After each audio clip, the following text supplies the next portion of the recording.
What's up? This is Jordan Gray from Half Lit and DopelivenTV. Hey, this your boy Don Ritchie representing the Midwest 219 Stand Up. Hey, what's up, y'all? It's Lamar Tate. This is your girl, Monifa.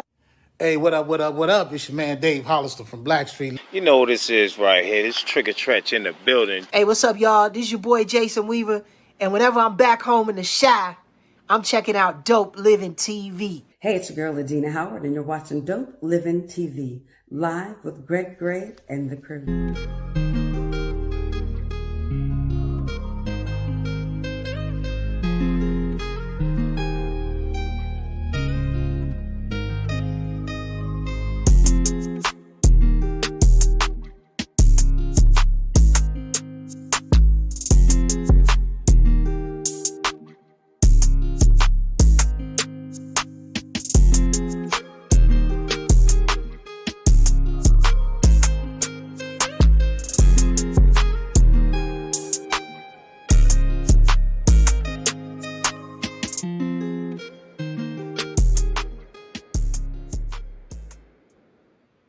Y'all know what time it is. What's up? It's your boy Greg Gray. This is Dope Living TV Live. Let me start off by saying the views that are expressed on this Dope Living TV Live are not necessarily the views of Dope Living TV or its affiliates. Man, look, my little sister, she out here today, boy. She out here today. We got her today, all right? She's busy, but she's doing her thing, all right? If you stay ready, you ain't got to get ready. You know, this lady, man, she has been in a number of movies and shorts, television, and big name movies too. She's been in the Wolverine Lost Chapter. She's been in All I Want for Christmas. As of recently, she's been in a movie directed by Bobby and Renee Warren Peoples, Deadly Bonds, and Mark Casey's movie Sasha Lane's. I'm just happy to call her little sis. All right. There's not much more I can say. All right, she gonna say it all. Okay, everybody say what's up to my girl Candace. What's going on, baby? Everything good? Everything is good, you know, just trying to stay cool. You know, it's like 125 degrees out here. No, man, what's going on? It's global warming. I'm trying to tell you something. Got a little angry. A little bit. A little bit. I just want to introduce my friend, my sis, Tabia Mawusi. She's a playwright. I was in her play, and Mendocino City, you know, brought us together, and it was changing my life, my friend Sparkle's life. It brought us to a whole trinity. So I want to introduce her, and this is Greg Gray. Hi, Greg. How you doing? Thank you so much for having Candace on. She's such a phenomenal individual. Her personality is outrageous. There's like, you know, she's always happy in a great mood, you know, and I really appreciate you spotlighting her right now. I am Tabia Mawusi, and I am a playwright, but I'm also, you know, just really fond of this young lady and the successes that she's accomplishing. I think everybody's really fond. I call her little sis. Every time when we message each other, don't I say sis? Yeah. Little sis right there. And I told her the last time she was here that anytime she want to come back on, I'm gonna ask if she wants to do it. It's good. Thank you. Good. Gotta bring Mo on here out there. Are you in Tennessee still? Texas. Texas. Oh, you out there with the hot? Oh, y'all with that hot shit out there. Okay, it's all good. It's hot in Texas is different than hot in Vegas, though. Like I was in Texas and Dallas, and it was like 80 degrees outside, and I thought I was gonna die because it was so humid. You know, it felt like 100 degrees in Vegas. This is just north of Austin. Okay. Temple, Texas, and it's hot. Okay. It's like 103 in the shade. So, but you know, it's the heat might be really bearing down on everybody. Okay, but it's not as hot as Candace is going right now. Okay, Candace is doing her thing out there, guys. Okay, and, you know, I forgot to mention in the post that I put out there that she also does music as well, right? And she's a writer, and she's going to be directing, and probably you're gonna be modeling too, right? Well, I mean, I'm good looking, so why not? Gotta do it. So I mean, you know, I know we talked about this briefly before, okay, but I don't think we got into it really deep. What really made you start wanting to be an actress? I've wanted to be an actress my whole life. I've been in plays and everything since I was like 3 or 4 years old. I wrote my first song when I was 3 years old. I woke up out of sleep and I go to my mama and say, I wrote this song. And I told her the song and she was like, what? Like, what 3-year-old is writing this? So, that's something that's kind of been in me from birth. Yeah. Was it difficult to manifest it into something that like you're doing right now? I mean, I'm super excited for where things are going now. I feel like I should have been at these points sooner, but life choices make that different. You choose to be in love and foster a relationship with somebody, and that becomes the more important thing than chasing your dream. And I'm going to say to anybody young out there, don't be in love, okay? Chase your dream. Love can wait. I mean, You're really, right on time, Candace. You're right on time, baby. I mean, for real, but let's talk about that though, okay? Because a lot of people do that, exactly what you did. You think that that's the way to go because that person's going to support him, that person's going to be there, that person's going to say, yeah, you could do this. It's quite the opposite, isn't it? I mean, I would say that if I was doing the things that I'm doing now back then, I feel like I'd be a lot further along in my journey for chasing my dream. I spent a decade in love. Huh. So, you do the math. Man, really? I'm just saying it's right on time. It is always right on time. But I believe that as well. I do believe everything in God's time and the things you have to go through to prepare you for what you're asking him for. So I'm not upset about the time lost in, my journey for this. I'm just more like, now that I've been through something like that, I would never choose that again. I would always choose my dream and my passion over, any tomfoolery from a handsome guy. Every time I see your post, every time I talk to you, you're so even keeled. You know what I mean? You're so calm. But you always give talk to other people. You don't never talk to yourself too much like that. Okay? You just say, just like you were saying, blah blah blah blah blah blah. Okay, why is that? I mean, my mom always told me, like self-praise is a sin. You could think you're so great, but it's for other people to say if they believe that. And I'm like, I always thought I was so great. I would write it on my notebooks in middle school. Candace Foshee is so great. So, I thought I was so great, but I just like to pour into other people because so many people have poured into me. I don't want to just take up all the spotlight because there's room for everybody. Yeah. So, just like I'm sitting here with my sis, she pours into me all the time. And so I just always want to share her with other people. Like, do you know Tabia Mawusi? Because fire, We're going to get a little bit of Tabia today. Tabia, actually, let me ask you, what made you want to start being a playwright? I think that I like making up stories. Mm-hmm. I also really right now I go to school for hypnotherapy because I want to understand human behavior and how to become the best individual that I can become and also assist other people in doing the same. Mm-hmm. And understanding how we make choices, how our subconscious works and our conscious works. But I like people. I have a genuine love for people and I like hearing their stories. And I think, I'm going to get into the numerology and everything of it, but I'm an 8, and 8 is the number for karmic debt and reward, right? My birthday is October 8th. Okay. And people who are born on the 8th day, the 26th day, they typically will have 17th day as well. They'll have people just confess stuff to them. And I mean, I do my research talking to folks just to get an understanding. Out of the blue, people just come up and confess. Sometimes I'm like, I don't need to know. I don't know. I don't want to know where the body is. I don't want to know that, right? But people will tell me their stories all the time and their experiences. And so like one of the first full-length plays I wrote is called Mendacity Lies Left Unspoken.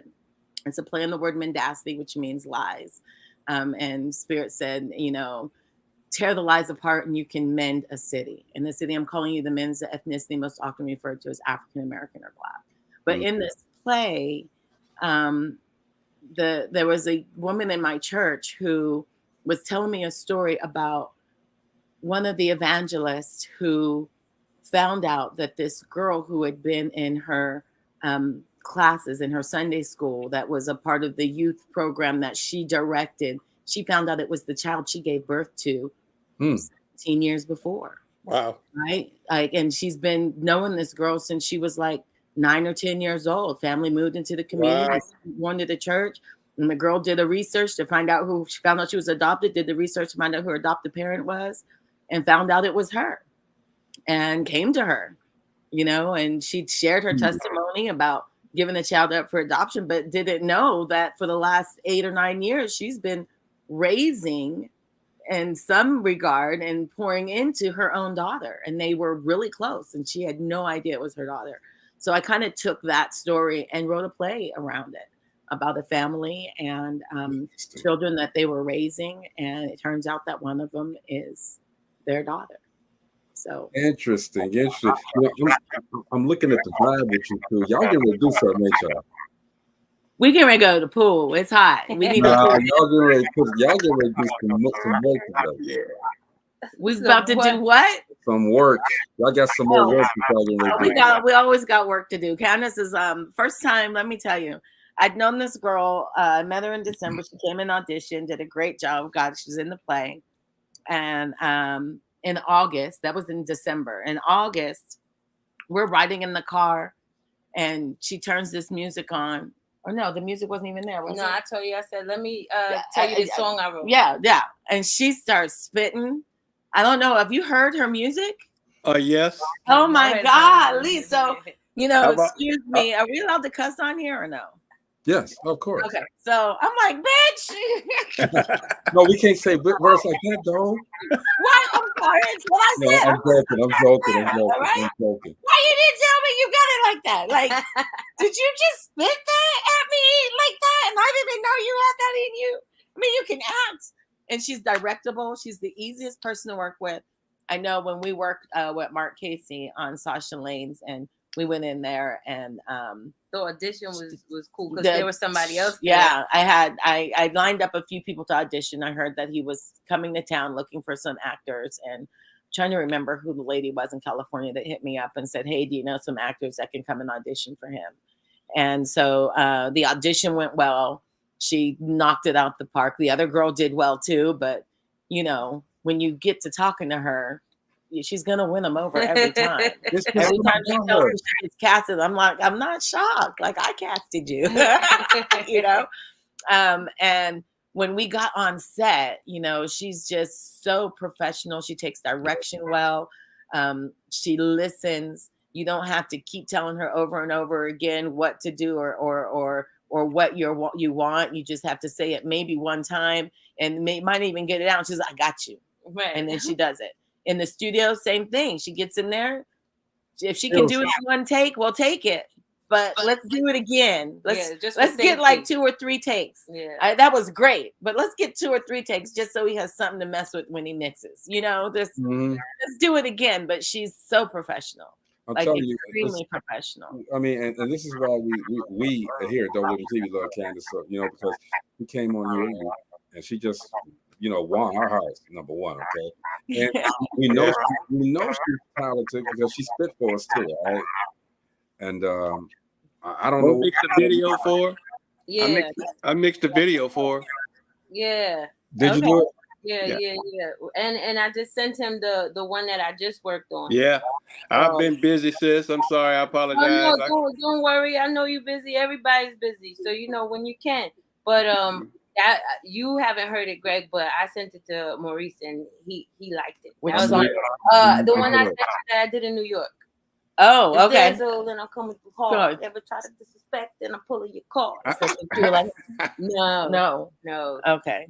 I mean, but that's what we do here. I mean, and one of our, you know, we love Bobby and Renee. We love the people to come on, but you know, we talk about Candace almost every time we're not doing the show because I mean, because this is we love to celebrate people on the show. That's what we do, and you just celebrated her. Yeah, celebrate her as well, okay, because she deserves that. I know, Candace, that you got a new one that you're working on. I haven't. What is that echo? I don't know. Well, we're starting to film Girl Code next month with Girl Bobby. Code. What is the benevolent about? The Benevolent. Oh, yeah, I had a small part in that movie.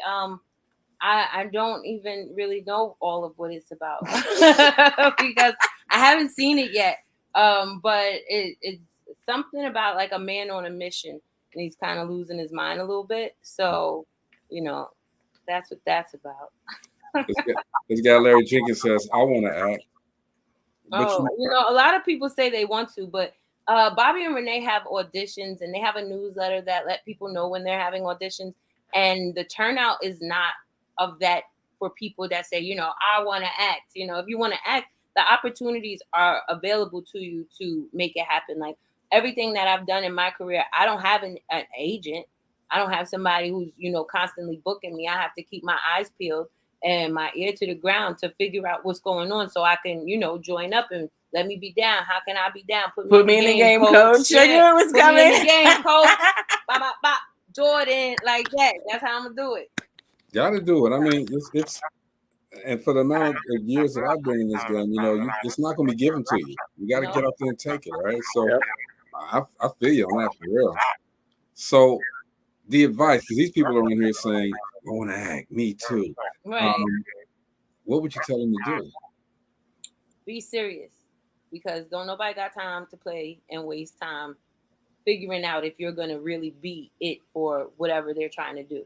Like if you're going to say, hey, I want to act, and somebody's going to give you the opportunity, show up on time. And early is on time is late, and late is unacceptable. Y'all better look, y'all better hear every director like they're a big Hollywood director. Don't treat them like they small time, because who are you to treat anybody like that? Everybody is big time. Everybody's doing something big. So you respect people's time and their craft the way you would respect somebody who like Tyler Perry. Yeah, I mean, it's speaking of Hollywood, they're going through this strike. I know. And everybody's panicking. My publicist, she just took a regular job. All right, she did. Yeah. I don't know what's going on, but that's not affecting you guys that are doing these independent movies, movie movies, is it? No, that's not something that we have to worry about, because that's all for like SAG and union stuff and everything. But also, it could be more of a in for indie artists and movie producers and stuff like that, because Tubi is one of those platforms where if you are independent, you make a film, you could put it right on there. You don't have to worry about jumping through those types of hoops. Now, if you're trying to, bypass that and get into Hollywood, probably not right now, because there's people that's been there for a while and they checks looking pretty sad. They can't get health insurance. I watched a couple videos and they're like, you think I have all this money? I don't. Like, I'm not really getting the pay, like a livable wage. And so for me, that's almost a shock, because it's like, I'm still more of a regular person. I haven't even transcended to that level yet to be still, you guys still not making money? They making me nervous. They make me really nervous. So hopefully by the time, those doors are opening up, they've, smoothed all this out and rectified the situation for people, because it's still a job. No matter how glamorous you think it is, it's still a job. Work. Yeah. I mean, I say it like this, sis. You continue doing what you're doing because your doors open for you. Right. I mean, you see those doors open for them, closing for other people because of a writer's strike. There may be an opportunity for you, so you just keep on pushing. I think it's a huge opportunity for everybody that's doing these independent films now. Not, I feel bad for those guys that are acting, but I really, really feel it's an opportunity for guys like yourself to really get in and get seen by people who are waiting on these Hollywood movies that are coming out. You know what I mean? That aren't going to come out. You guys really do some great things. I had Mark Casey on here a few weeks ago, and he was talking about, it's time for him to step up and go to Hollywood. And it's probably not looking good for him right now. Yeah. Timing is everything. So Tavia, as you're doing your thing, what do you look for when you're doing when you're casting, what do you look for? What do I look for when I'm sorry? When you're When casting? I'm casting? Yes. You know, I will say, I like people who know how to follow direction. I don't know how to say that any better way. If you come in and you're polished and you're, you know, trained actor, and I ask you to do something differently just because I want to see how you take direction and you can take direction, then great. But if you're like, well, I thought, you know, and you want to give me your opinion, I know I'm going to get sass out of you in rehearsal, I might not put you in my show. But if you have no experience and you come in and you read or do a monologue for me and I ask you, you know, to do something differently or to change something or give you some sort of direction to see how you take it, and you take that direction, I'll work with you. I like people who want to put their best foot forward and be the best that they can. And I want to pull it out, you know. I've most of my plays, one of my partners that wrote Mendicity, The Movement, which is a part of the Mendicity saga, I don't know if saga is the right word, but Trinity. There's 3 plays. I'm working on the last one now. She's a professor at North Carolina A&T, and we did Mendicity, The Movement, the one that she was in here in UNLV. We also did it at North Carolina A&T, and we did it at, what is that woman's college out there? Why did it just skip my head? There's a women's college in North Carolina in Greensboro, and I don't know why it's skipping my mind right now. It's out there though. But it's out there. It starts with a B, and I can't. It's crazy. That's so crazy. Anyway, no, it's not Berkeley. Berkeley's in California. But anyway, they did a Amplify Black Voices Film Festival, and we did our play at that college. And so working with those students, you know, they're hungry, they're passionate, and they're learning to take direction, and they're just hungry for it. And so I really enjoyed that. And sometimes you get people who have been in plays and done a lot of stuff already. And when we're doing community theater, there's no big budget, right? And so when they come out and they have more ego, then I really don't want to work with you.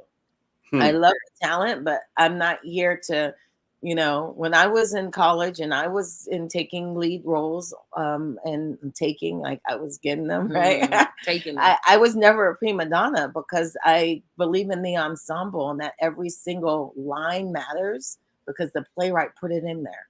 So I don't care if, you know, you only have 3 sentences in the whole play and I've got to say a line on every single page of the play. I'm not going to act like I'm so much better than you because those 3 lines, if they weren't there, it wouldn't bring the play together. Okay. You know, so that's just, you know, my personal, good personality, definitely some talent, but people who I can work with. People are on here asking. They're willing to work. He says, "Do you work with children?" I can work with children. I haven't had a lot of children cast in plays that I do, but I've worked ministry, children's ministry theater. I've written a couple of plays where kids were in a couple of times. I'm thinking about a few of them, but it's fun. Working with kids is great. Candace, thank you for bringing Tabia on here. I love this You're one. welcome. I like the vibe, man, for real. That's what we do here. So let me ask you too, Tabia, and Candace, this is about you, but still. Tabia, have you, why are you doing the playwright and the casting as opposed to acting? You know, I perform as well. Okay. I'll step on stage. I mostly, I don't know. I really like being in the creative writing part of it. The play I wrote, Lies Left Unspoken, is about a pastor and his wife that I was talking about earlier. I wrote that script for me to be the starring role. But when it came time to casting, I couldn't find anyone to direct it. Wow. Do you know? And so I am not trying to be the director and the star. I like think that there's a process to, you know, making and creating good theater. And I can't direct myself in the play, so I would need someone else to direct me. Come on, Diddy. So You I can would do it. rather Come on, pick Diddy. someone that I know. And Sharita Divine, she played the leading role and did just killed it, took it out the box because she's a phenomenal actress herself. And she's well known here in Vegas, and she's been in some films as well. And you know, when I put her in that role, I knew that she would do an excellent job, and I was happy to direct her. I wanted to see the words come off the page and walk across the stage and tell a story that's going to enter in and make a change to the people who sat down, so they're not the same person they were when they leave. You know, that's what entertainment is. You know, it's not just coming and sitting down and laughing and crying and leaving. It's being changed. It's having a moment. It's having an experience so that when you leave, you're like, I'm not the same person I was when I walked in this door because this play touched me. And that's my goal at the end of every play, for someone to tell me that. If they tell me that, then I did my job as a writer. Facts. I love it, man. We're talking with Candace Satia Foshee, my little sister. I don't care what y'all say. Bobby Marusi, talking about the industry, talking about their lives as well. Candace, have you ever thought about directing?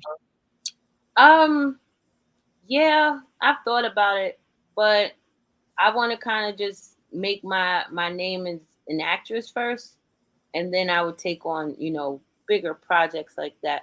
I'd be more interested in doing the writing. I thought that's what you were doing last time. Yeah, so I'd be more interested in doing the writing and stuff like that. I mean, I know how I would want something to look as far as direction goes, but you know, a lot of people come in with egos. You know, as soon as they get a part, forget about it. Like, I'm in a movie, and you. I'm not doing none of that. I'm not dealing with none of that tomfoolery. So, yeah, I probably just write and act for a while and see how that goes. That's got to be hard dealing with egos, man, like that. It's got to be hard. I mean, I don't. If that's the way somebody is, I leave them where they at. I'm not dealing with none of that. So you that brings negativity. I'm all about good vibes. You are, and so is Tabia, man. Yeah. Well, I got a song. I wrote a song about it. Like the head, here go. Like the head, here go. Man, you guys. Bree says, "I love her." Ooh, she is absolutely 100. She loves. You guys are giving such great vibes, man. Right, and Candace, you know we are so familiar with you from Bobby and Renee's movie Deadly Bonds. Right. I want to play that trailer. You all up in there. Yeah. So this is one of the movies that Candace is in this year, and she's got plenty more to go yet. But we're gonna play this Deadly Bonds. I'll take this out. We'll be right back. DopelivenTV. I need you to help me make my husband disappear. You think her rotting away in prison is a good enough punishment? You'd be surprised, man. People do a lot of crazy shit. They pushed hard enough. Easily clear 50, 60 G's? Oh, of course. Money's not a problem. I just could not believe that she put together this whole elaborate scheme to kill her husband, and that shit blew up in her face. So go and arrest him. Unfortunately, your wife made that her mission to get you out of the way. All the while filming it like a reality TV show. I don't know what's been up with you lately, but you've been off your game. Why you want to kill your husband? I met the man of my dreams, and I want to spend the rest of my life with him. You know we haven't had sex in 3 months. What? We're gonna have a few. I mean, he is worth more dead than alive.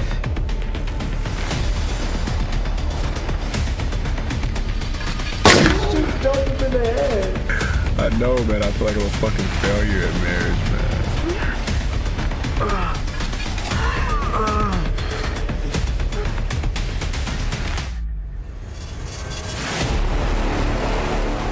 What if one of us dies? Like, what would happen? What's up, killer? What's up, killer? I gotta ask a question, right? Now, I asked, Nelson's been on here before too. He's coming back after Nelson, baby. These sex scenes. I haven't had any sex scenes yet, so I don't know what to say about them. But I do remember telling you guys that I can't be doing a whole bunch of smut Right. because I got to be able to show this to my mama. Right.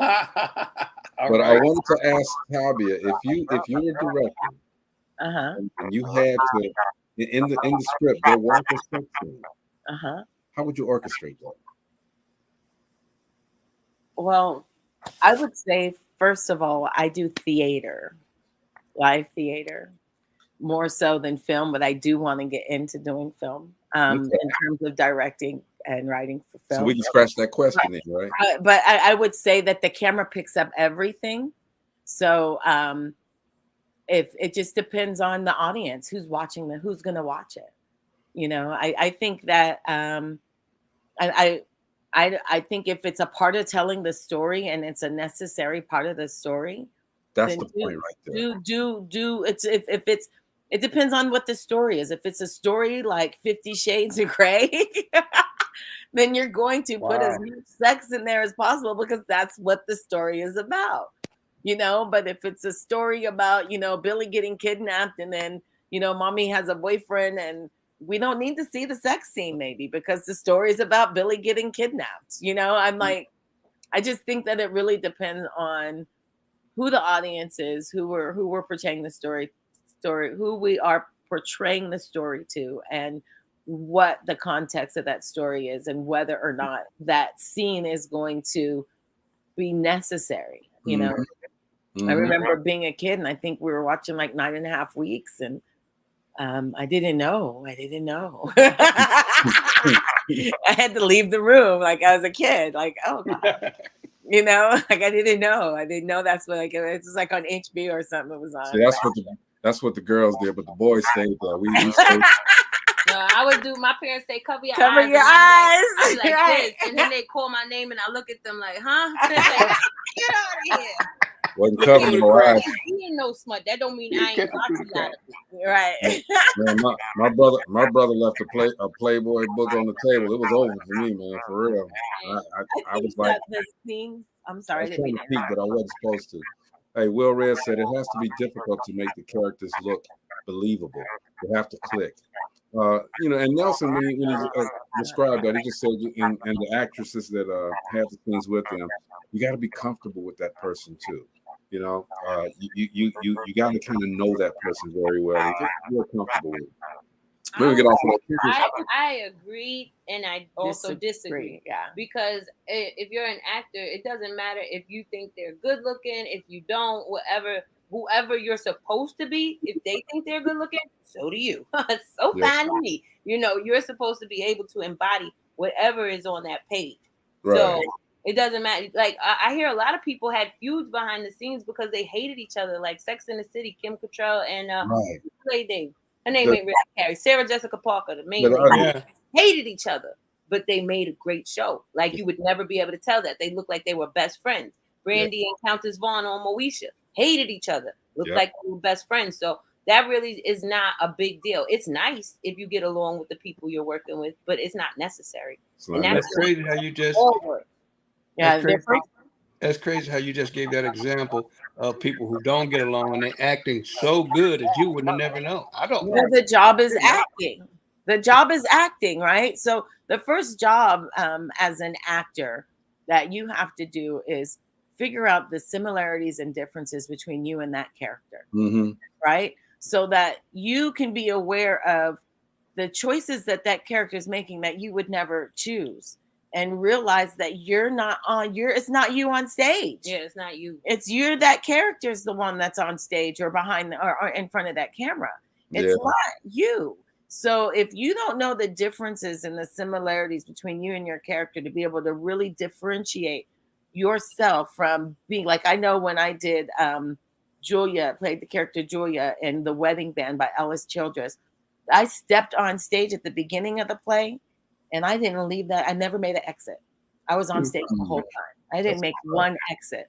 So I had to be Julia for 2 hours. The only time I took the time off stage was when the lights went out on me for intermission, and then they went back up on me when the show came back on, right? So you have to be that character, and in that moment, like experiencing something as an actor as if it's truly happening is the essence of acting. Like it's going after what it is that you want, making a choice on how you're going to go after it, right? I might be the director.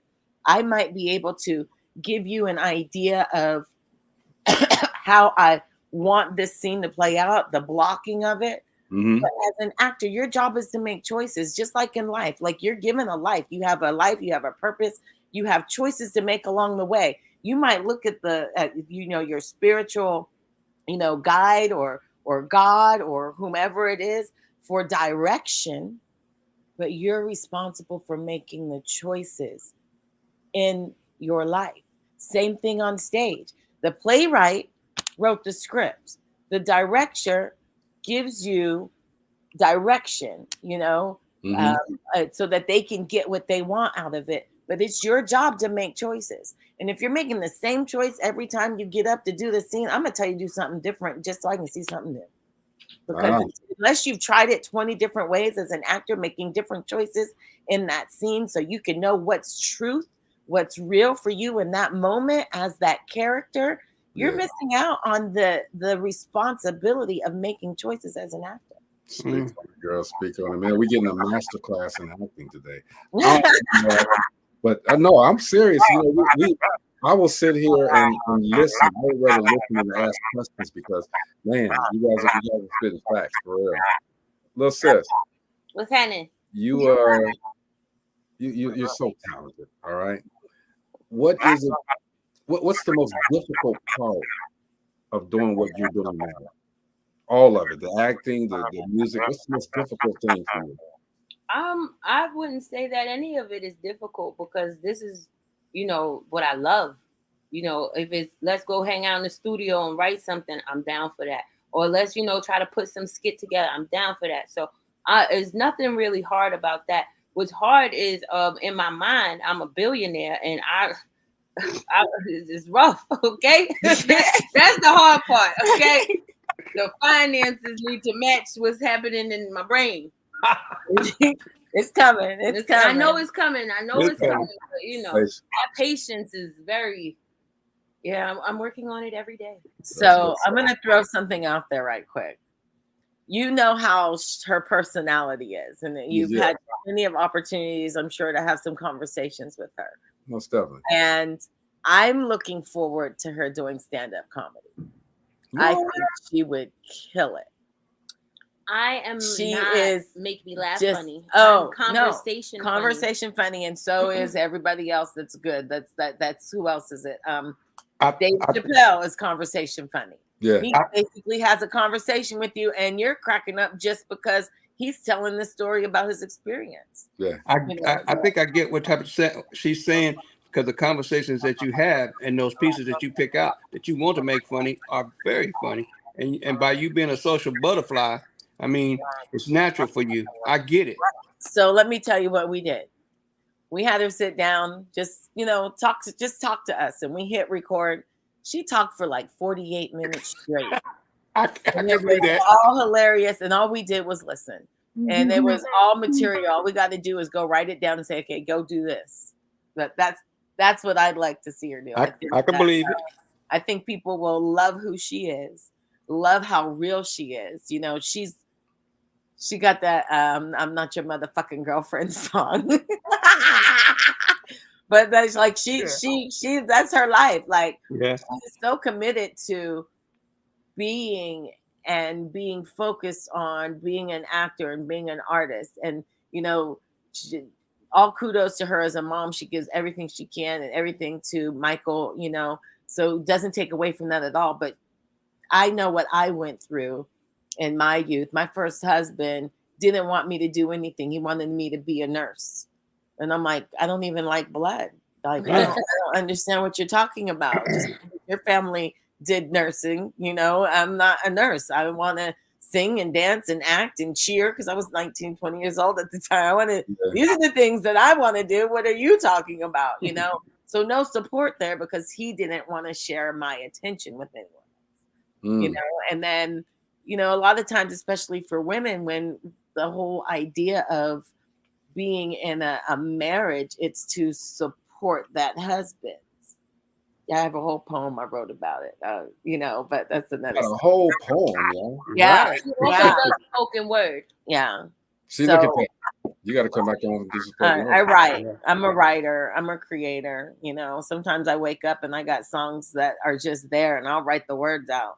It's been a while since I've done that, but That's what's up, though, man. I need Shout out to try. to Mark Casey. I need to Mark try. Casey tuned in. Mark Casey tuned in. He was checking y'all out for a minute. So shout Oh, Oh, tell him we nice. said hi, Mark. Hi, Mark. out to him.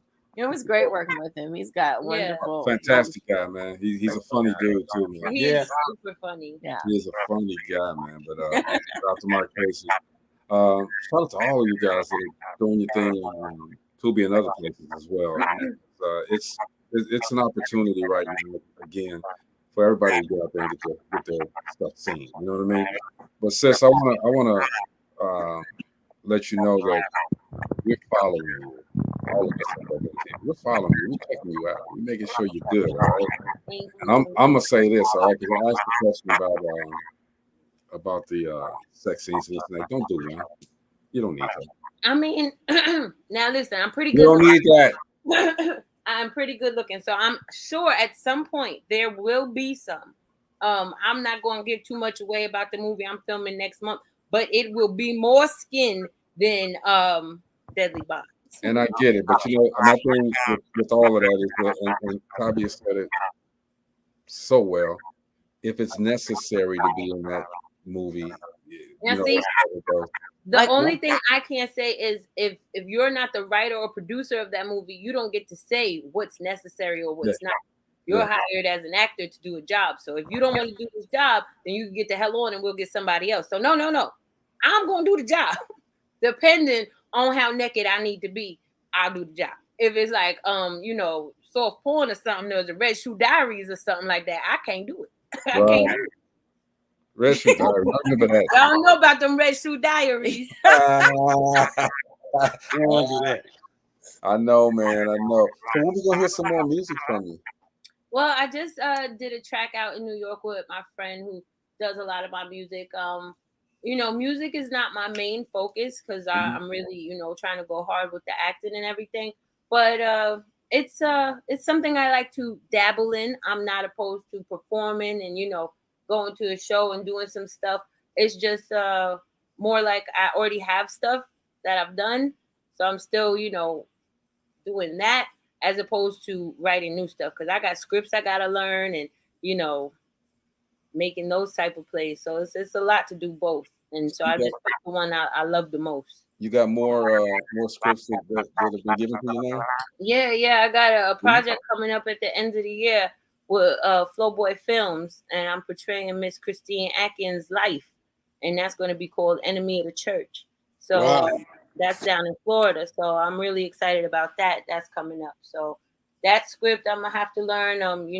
Girl Code is filming it. The first start date is August 10th. So I've already, skimmed over a couple things, but now I got to get in the trenches with it. Eat, breathe, and sleep it. So that way, when it's time to go, I don't have to have, oh, wait, hold up. I don't remember. I hate that. I always want to show up prepared. For sure. Mo, did we not say after we talked to her on our show that she was going to be the next big thing? Yep. That's what we said. And I mean, she's turning into a triple threat on me. And all you need to do is dance now. More. Oh, I could dance, but my dancing is ugly, but people like it. Because your dancing is your dancing. Okay. People like it. You turn into a triple threat. So I mean, keep doing your thing.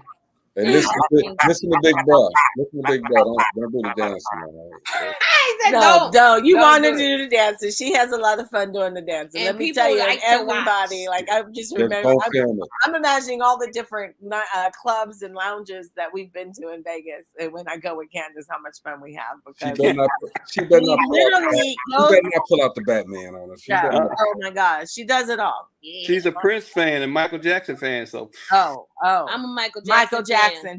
You almost messed up, Prince, but she's not. But I don't ask me what Little Red Corvette talking about. I don't know the Raspberry Berets. I don't know what they talking about. But want to be starting something? Easy. PYT. You didn't see the pictures of her and Michael Jackson and her Michael Jackson. Yeah, I messed up. You messed up, bro. You can't do that. It's all right. I forgive you. It's the heat. On her page. It's the heat. It's the It's heat. the heat. Yeah. All of y'all.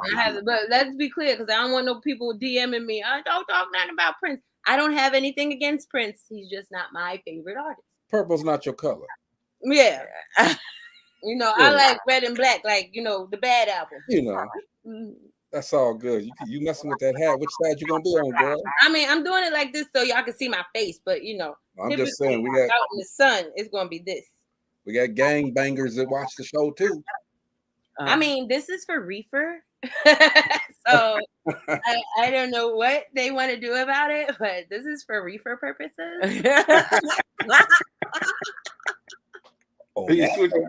Yeah. Normally we have at this time the life coach Jeff. He got this life coach moment. You remember life coach, right? Yes.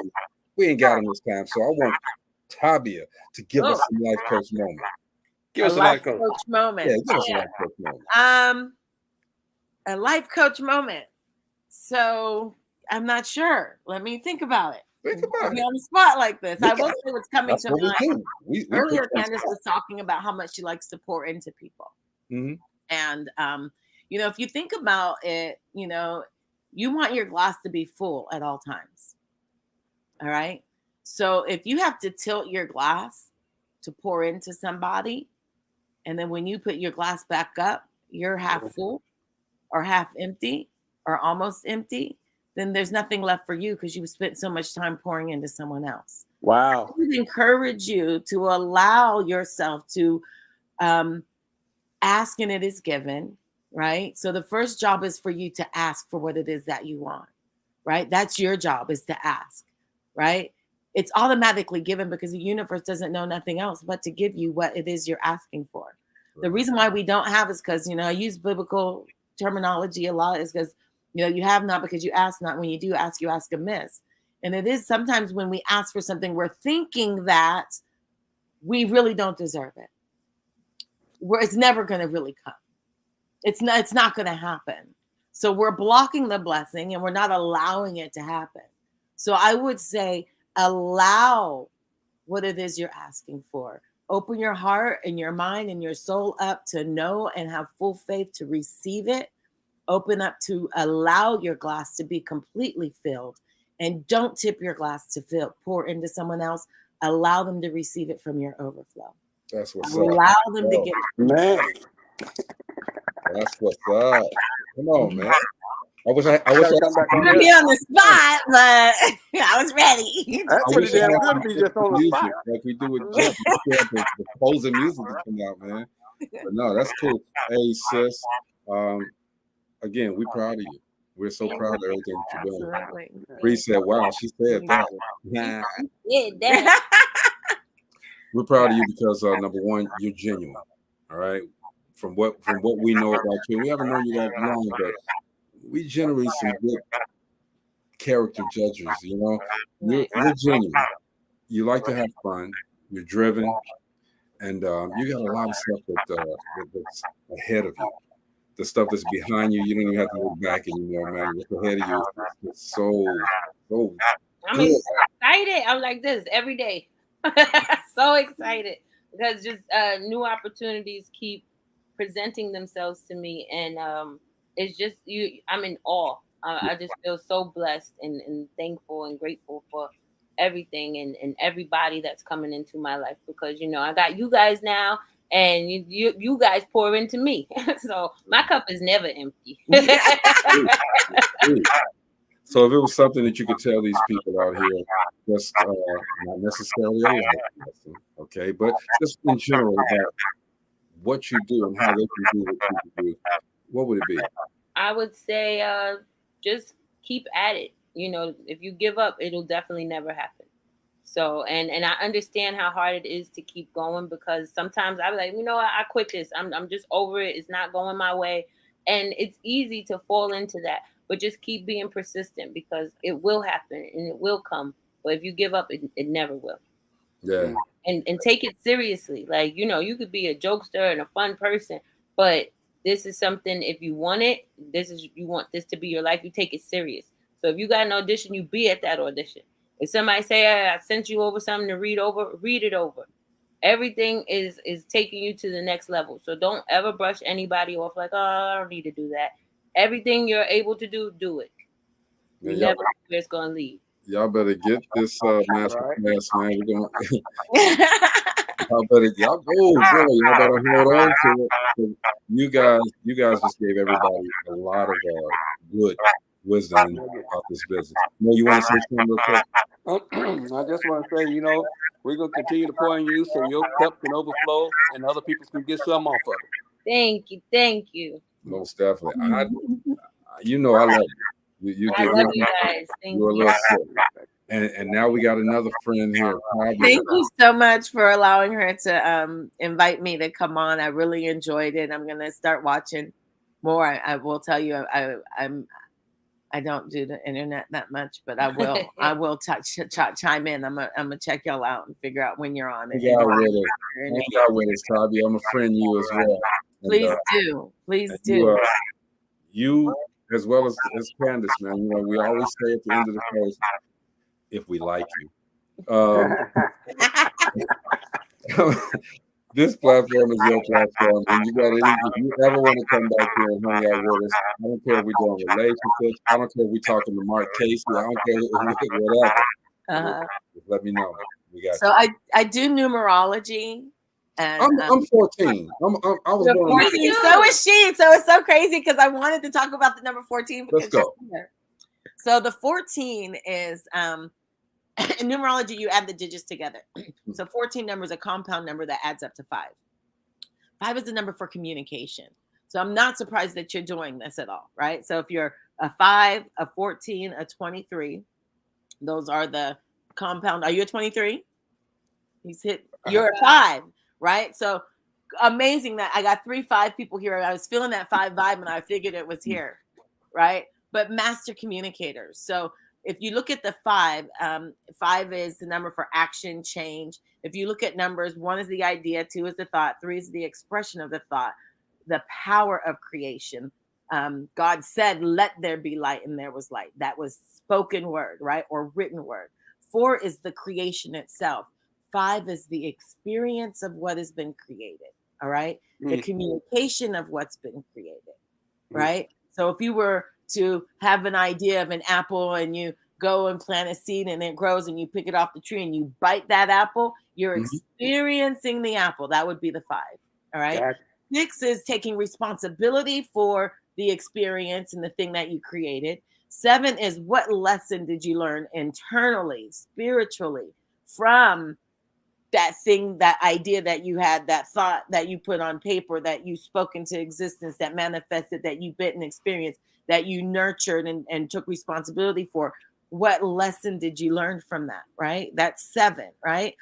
8, got enough time, 8 is karma. 9 is, I'm only going to 9. 8 is karma, and 9 is the beginning and the end. So 9 is going to take you into finishing off what it is that got started, so they can take you into the next thing and get back to 1 again where you're at 10. And you got to come back and do that right there. Yes. I love talking about numbers because, there's so much about ourselves that we don't know because we haven't studied to show ourselves approved. And there's so much that people say, but numbers is everything. In the beginning, that was number 1 right there. So now people coming on. She said 7. What is 7? 7 is the blessing and the lesson. What did you learn from what it is you created? I could definitely come back and talk about numbers. That's something you gotta come back. You got to do that. You got to do that. That has to happen because I'm feeling good along me and my sister 14. 14 is temperance. So you guys are really good at balancing things out. You got 1 foot in the water and 1 foot on land, right? So you're grounded and you're fluid, and you know how to. But 14 is different than a 5. I mean, it's still a 5, but that compound vibration is really like being able to temper whatever it is that you're going through, being able to maintain that balance and that temperature of what it is that you're going through. You know what I'm saying? Greg, what's your sign? Virgo, September. Virgo. Oh, you a Virgo too? September 5th and September 14th. Look at the pair of you. So me and my best friend, October 8th and October 17th. Same number vibration. That's Hey, awesome. Bree, I'm a Pisces. Bree said, can you be multiples? Pardon me? She says, can you be multiples? I don't know what that means. Like multiple numbers. Well, when I do readings, I can give you all the different number vibrations. Goes like the year you're born is your heart. Well, the month you're born is your formative cycle. The day you're born is your productive cycle, and the year you're born is your harvest cycle. So we're looking at formative birth until the age of 27, productive 27 until 54, and harvest is 54 until that's the vibration that you're on. Wow. So right now I'm about to go into my harvest cycle, believe it or You're not. going deep, deep, deep. Keep Wait, going. no. Vibration. You got to come back, Tabia. You got to come Right? back. Tabia, when are you available? Let's schedule this right now. When do you guys do the show? Monday through Thursday, 7 o'clock to 8 o'clock p.m. Okay. I can't do. I have classes on Mondays and Wednesdays. Mhm. I'm working on a farm grocery store that is my dream to do. To put good produce into food deserts as a part of the nonprofit that I'm working with. So I do that Wednesday night. So a Thursday or a Friday would be good. I mean, Thursday would be good. Tuesday would be good. So you let me know. Next week I'm traveling to Pittsburgh. But Tuesday I could probably do it. Thursday I'll be doing my whole family reunion and looking at some properties we're trying to acquire with the nonprofit I'm working with. And let's get it on Tuesday. We got Thursday of this week if you want. So that's tomorrow. That's Thursday this week could work. Let's do it. Okay. Mo, let's do it. Okay, Candace, so let's do 2 it. days from now. Coming back. 2 days from now. So you need to make sure you have all your contact information and where you want people to contact you at, because it sounds like you just done gained a few fans. Man. And it's probably going to be more by the time I put this out. Yeah. Okay, that sounds good. I look forward to that. But sis, Candace, hey, thank you for making some time for us, baby. We appreciate you. We love you. I'm waiting. I'm just because I'm looking at your page every day. I'm waiting to see what's coming up. You know what I'm saying? Thank you. We definitely got you, all right? Again, Fabulous. most definitely. And I'm Tabia, you are on Facebook, right? I am on Facebook, Tabia Mawusi on all platforms. Okay, so I'm going to be contacting you with a link for Thursday. Okay. And, we're gonna definitely have it. All right. Y'all hear that, Facebook family? Thank you. Yeah, hi, Facebook family. Man, it's gonna be one. I'm telling you, it's gonna be one. People don't understand that. And I never knew about numerology and astrology. Stuff like I never knew about it. I never subscribed to it. But you just talked about me and my sister. It's spot on. I'm telling you. It's always spot on. It amazes me. And I'm set. I will share some things about each number that I've learned just from talking to people. Like learning from books is one thing, but when you start doing readings, like I just will get inspired and be like, okay, when is your birthday? Because spirit wants you to know something, and that's how it usually starts. And from there, it goes into an intuitive reading, you know. But it usually starts with numbers because it's the basis and foundation of everything. I'll be back. We'll see you, Bree. She'll probably be the first one on here. Yeah. But we love you guys, man. Thank you guys for coming through. Thank you. Hanging out. Candace, we're going to see you again, right? Absolutely. Peace and blessings. Much love. Dope Living TV Live, man. We'll see you guys tomorrow, all right? Peace.